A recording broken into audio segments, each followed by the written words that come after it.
From New York City, the makers of Clipper Craft clothes for men and more than 1,200 leading retail stores from coast to coast present that immortal character created by Sir Arthur Conan Doyle, the world's most famous detective, Sherlock Holmes, starring John Stanley.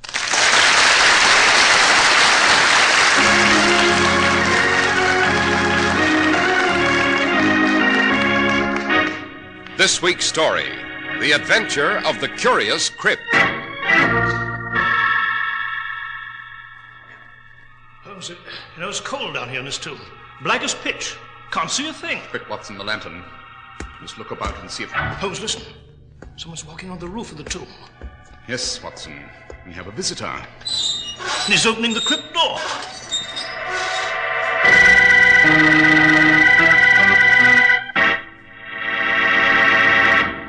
We're at the door of Dr. John Watson's study, and we're about to hear another of his adventures with the fabulous Sherlock Holmes. Well, good evening, Mr. Harris. Come in. Thank you. Good evening, Dr. Watson. What memoir are you compiling tonight, sir? Well, tonight, Mr. Harris, I'm hard at work on an adventure that is outstanding among my memoirs for sheer terror. To recall it even now makes my flesh creep. My old friend Holmes always refers to it as the adventure of the Curious Crypt.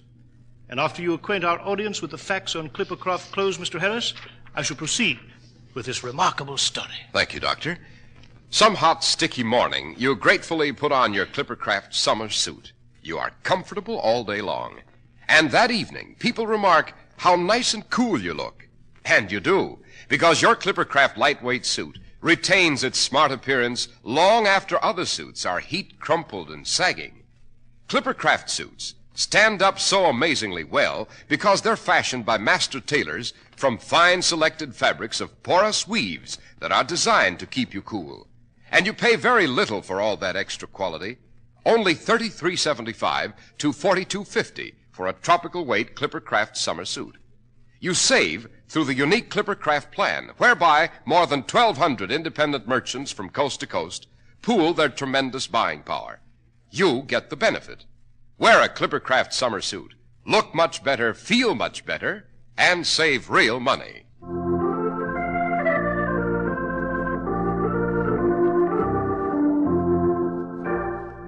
And now, Dr. Watson, what about the adventure of the Curious Crypt? Well, Mr. Harris, it began in the summer of 1899. This was a decade when fortunes were being made in the New World by enterprising Englishmen. And among the new rich was a man named John Gibbon. Strange and eccentric man, this Gibbon, not without a rather shady reputation. He returned to England to retire with his son Cedric and his daughter Ellen. And it was said that the children hated their father bitterly. The London newspapers had dubbed Gibbon Silver John, since he had a distrust of paper money and of banks. And the rumor was that his fortune was a vast hoard of silver dollars, concealed somewhere in his house. Then one night, in the cellar of the Gibbon Manor...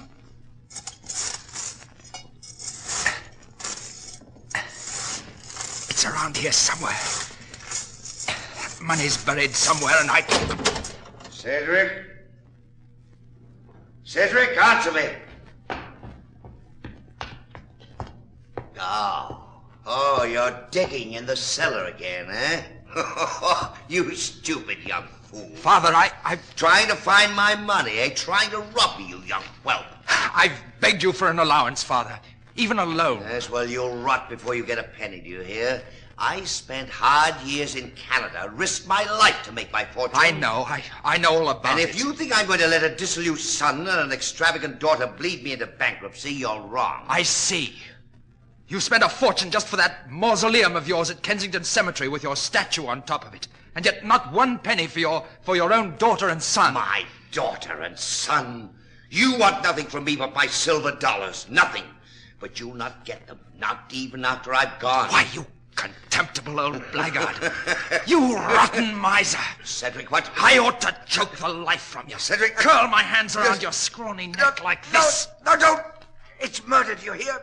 Murder. Help. Cedric, Father, what are you doing? Cedric, stop it. Stop, let go. He's cut us off without a penny, Ellen. He deserves to die. Cedric, don't, you're mad. Let him go.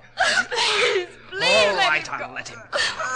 I'll let him go, but the next time I'll kill him.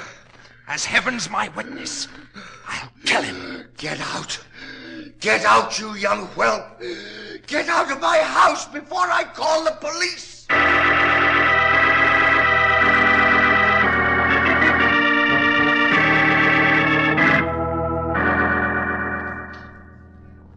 Mr. Holmes, Dr. Watson, that's the story. The whole story. My father and brother had this awful quarrel in the cellar. And now... Now your father's disappeared, eh, Miss Gibbon? Yes. He's vanished completely. Interesting, very. You have no idea of your brother Cedric's whereabouts? No, Mr. Holmes. Not since my father ordered him out of the I house. see. Why did you come here to Baker Street, Miss Gibbon? Why didn't you go to the police? Because this is a family matter. The newspapers, they'd be unmerciful, Mr. Holmes. Besides, my brother Cedric, well, he might be involved in... Murder, Miss Gibbons? Yes. Yes, murder. Yes, certainly, Holmes. The young man might have been desperate enough to have done... Yes, quite, Watson, quite. Now then, Miss Gibbon, let us review the facts. Your father, John Gibbon, made a fortune in ranching properties in Western Canada. He was a partner of a brother, Hugo Gibbon. Yes, that's right. Do you recall him, Miss Gibbon? Uncle Hugo? No, Dr. Watson. Both Cedric and I were too young to remember anything. I see. To continue, your father cheated Hugo out of his share of the ranching properties, drove Hugo into bankruptcy, and then finally disappeared. Yes, Mr. Holmes. Will you help me find my father and brother? You can count on me, Miss Gibbon. I find this situation rather bizarre, and hence much to my liking.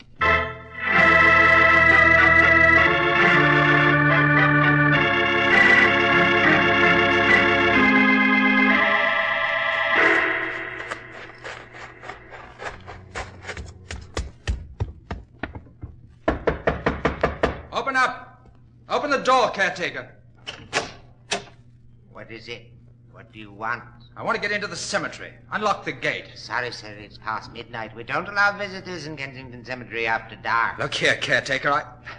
I just want to look at my father's tomb. My name's Gibbon. Cedric Gibbon. Gibbon? That's right. And, there's a quid in it for you if you'll do what I say. Well, can't see any harm in it if you just want to look. Come along.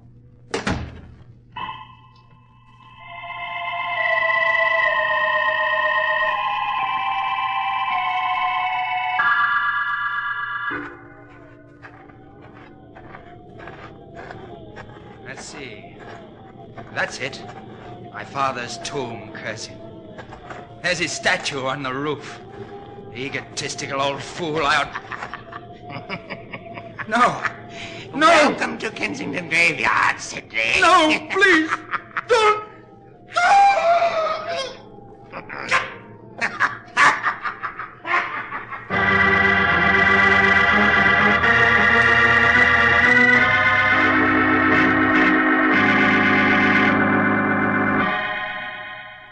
Holmes, Joe, have you read the Morning Telegraph?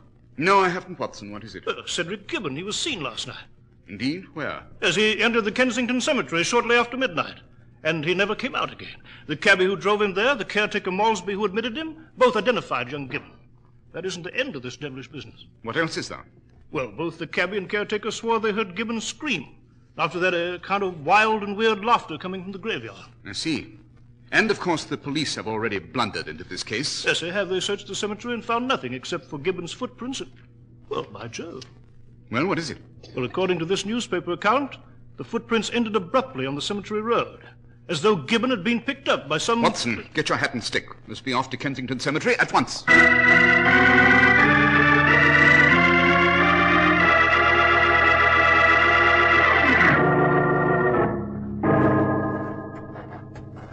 Note, Watson, Gibbons' footprints are quite clear here on the cemetery road. Luckily, the road's damp from the recent rain. Well, Dash it, Holmes, this whole thing has a touch of the supernatural, ghouls and all that sort of thing.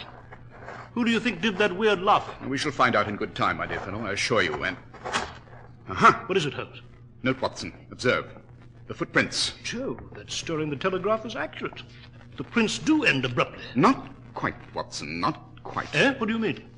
Look, The earth has been scraped to the side of the prints and into the grass as though Gibbons's shoes had dragged. Yes, so it appears, Holmes, so it appears. But what... Observe, too, that these prints terminate less than 25 feet from the mausoleum of John Gibbon. Is that significant?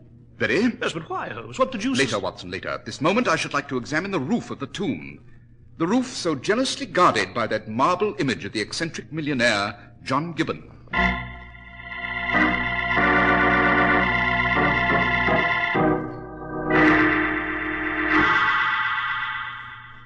Holmes, I don't see anything up here on the roof. Don't you, Watson? Then you're obviously in need of spectacles.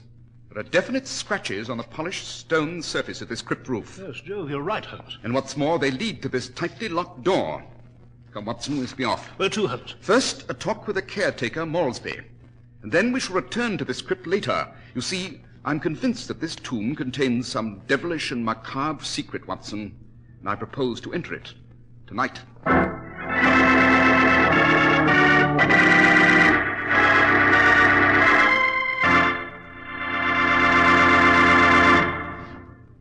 Here's a message from the fine, independent local merchant who sells you Clippercraft clothes.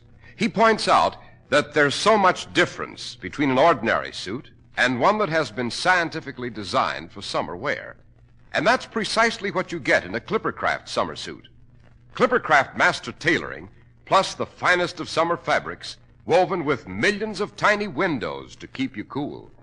Every Clippercraft suit and sport jacket bears the Clippercraft label, that famous trademark derived from the staunch clipper ships that established honest New England quality everywhere in the world.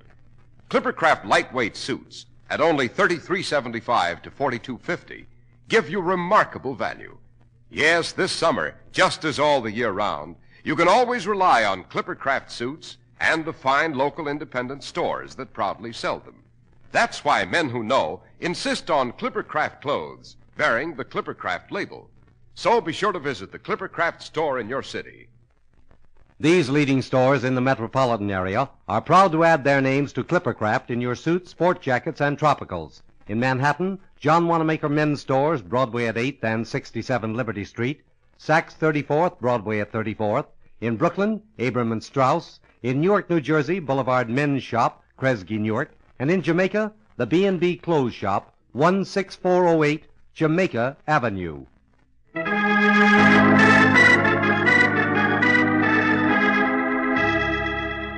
And now, Dr. Watson. Dr. Watson, you were relating to us the adventure of the curious Crypt. Yes, so I was, Mr. Harris. So I was. As you recall, both John Gibbon and his son Cedric had vanished under strange circumstances. And at Kensington Cemetery, Holmes had conducted a thorough investigation, expressed his intention to return and enter the crypt that night. At any rate, as we came out, we stopped in at the cottage of the cemetery caretaker, Malsby.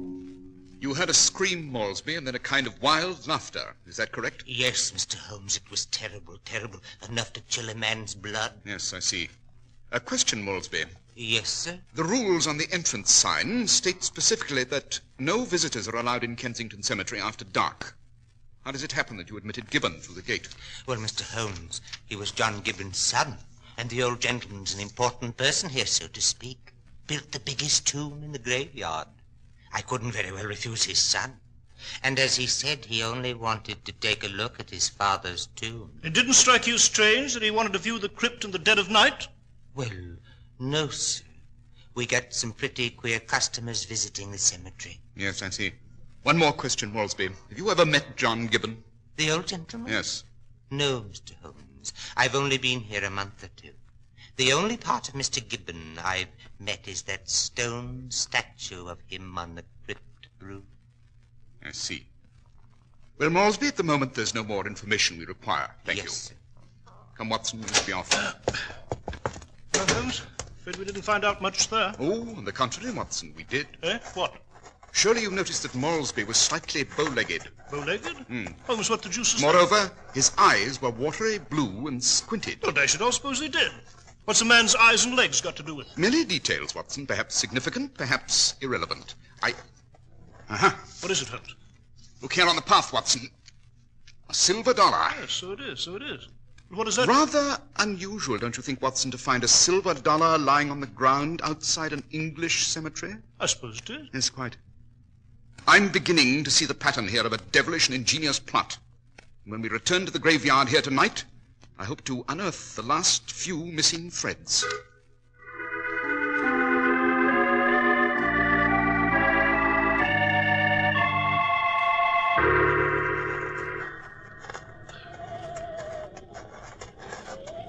Well, Watson, we're in luck tonight. Indeed? How? There's enough moonlight for clear observation. Observe that massive marble building just on the other side of that deep hollow ahead. Yes, the Gibbon tomb. An infernal statue of old John Gibbon standing on the roof. I must say the juicy thing looks almost alive there. Watson, Yes, sir? I believe I just saw the statue move. Move? Yes, it raised its arm and turned its head toward us. Well, Holmes, you must be mistaken. That statue of John Gibbon is made of stone. It can't move. Good Lord, what was that? The statue. It's laughing, Watson. Joe, Holmes, you're right. Look at it. It's running across the mausoleum roof. Holmes, this is incredible, incredible. My eyes must be playing tricks on me. It's jumped off the tomb roof. It's running across the graveyard. Quick, Watson, after it. Yes.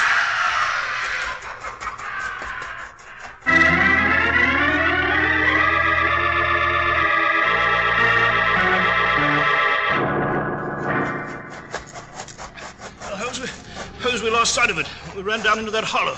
Came up the hill here. Yes, and the roof is empty now. Yes, but how could a stone statue run and laugh like a maniac, eh? Obviously, the statue was human. Come, let's get up on the crypt roof. Here, I'll give you a hand. Yes, right, Holmes. Now, Watson, note this supporting pin on which the statue stood. Observe how shiny it is. What does that mean, Holmes? It means that the real statue, the stone figure, has been removed from this supporting pin and carried away. If I don't miss my guess, it's in the interior of the crypt. And our next step is to force open this metal crypt door. Holmes, it's open. Yes, someone's been here before us. Perhaps the thing is inside the tomb now, eh? Yes, perhaps. Obviously, the only way to find out is to enter the tomb and see for ourselves. You have your pistol handy? Yes, Good. I have. Good. Then let's proceed down these stone steps. Holmes, why haven't you started down the stairs? Be with you in a second, Watson. But first, Holmes, what the deuce are you doing up there? merely closing the crypt door behind us. Now then, let's go down. We can use your dark lantern now and... What the deuce, Holmes? Quick, Watson, the lantern. Yes. Hold it up. Uh-huh. Observe, the stone statue was lying on these stairs and you kicked it down.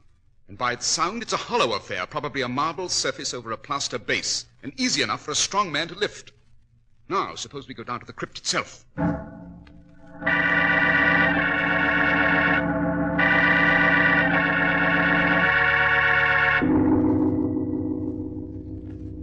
Holmes, the place seems to be empty. Oh, on the contrary, Watson.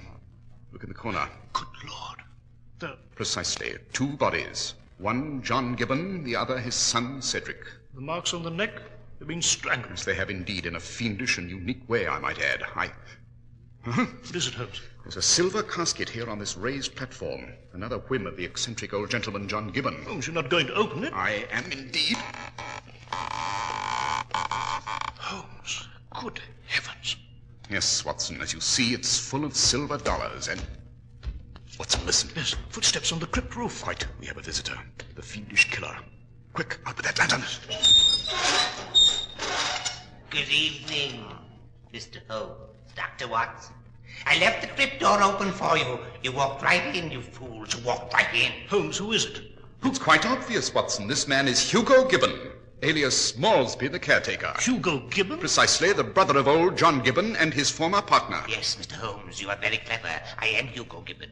That cursed brother of mine robbed me, cheated me, ruined me, sent me to an asylum. But I escaped. I came back. Yes, you came back and discovered that John Gibbon hid his fortune in his own mausoleum. You gained employment here, saw him come to the tomb and posed as the statue. In the dark, he was unaware that you were alive. Then when he walked underneath, you lassoed him and strangled him. Go on, Mr. Holmes. Go on. You are right. You did the same to his son Cedric, who finally suspected that his father's wealth was buried here. You took the crypt door key from old John's pocket, hid both bodies here, and started to carry the silver dollars out. Yes, Mr. Holmes. You are very clever, but it won't do you any good, because I'm going to lock you both in this crypt, bury you alive, and when you're both dead, I'll come back for the rest of the money in the casket. Posey, he's got us trapped. Good night, Mr. Holmes. Dr. Watson, good night and pleasant dreams. Quick, Watson. Have your pistol ready and after him. Up the stairs, hurry. The tomb door. It's locked, No, Holmes. it's not. I smashed the lock before we entered. Watson, there's Hugo Gibbon running through the cemetery in the moonlight. Quick, fire your pistol. Good shooting, Watson. You got him.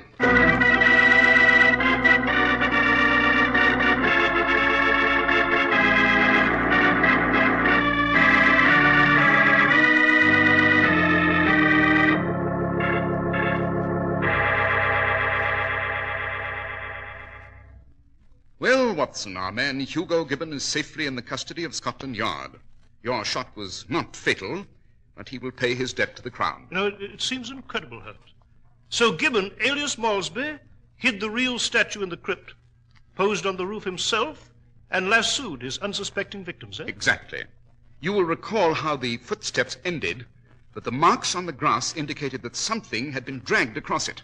Hugo simply hauled in his rope with his strangling victim on the end of it. But how did you know Malsby was actually Gibbon? Oh, it's obvious, Watson. Only a man who'd lived in the West could cultivate such skill with a lasso. And the caretaker, I knew immediately, was a Westerner. But how? His legs were bowed, a characteristic symptom of long hours in the saddle. Then, too, his eyes squinted, another trait of ranchers used to staring at far-off horizons.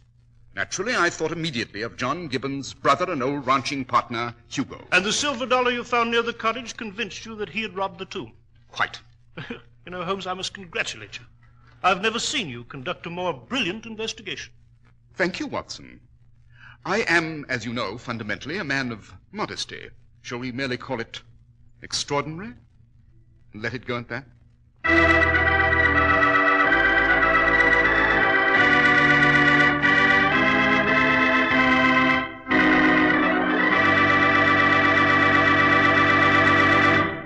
Well, Dr. Watson, that was quite an adventure. Yes, sir. It was indeed, Mr. Harris. And I might add that the police, at Holmes's suggestion, excavated the caretaker's yard and discovered some 200,000 silver dollars buried there, most of which had come from deep recesses in the walls of the Gibbon crypt. Oh, a fortune in those days, Dr. Watson. And now, what about next week's adventure? Next week, Mr. Harris, I shall relate to you the adventure of the Red Death. It concerns a bottle of laundry ink, a vengeful sea captain, and what was probably the greatest threat to the population of London in that decade.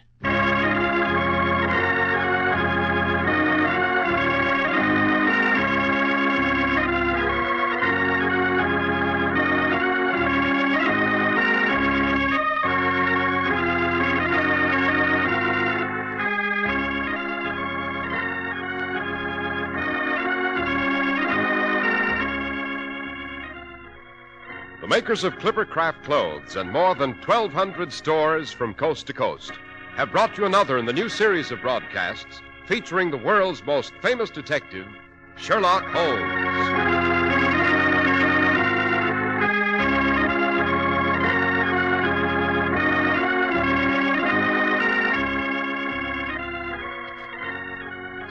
Our stories are based upon the character Sherlock Holmes, created by Sir Arthur Conan Doyle. Sherlock Holmes is played by John Stanley, Dr. Watson by George Spelman. This week's story was written by Max Ehrlich with special music by Albert Berman.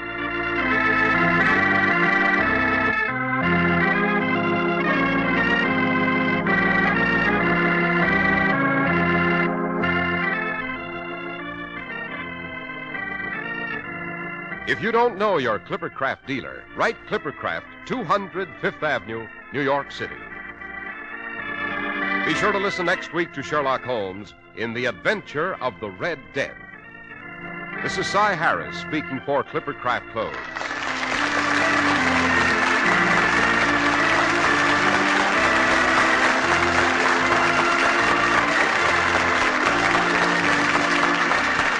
This is the Mutual Broadcasting System.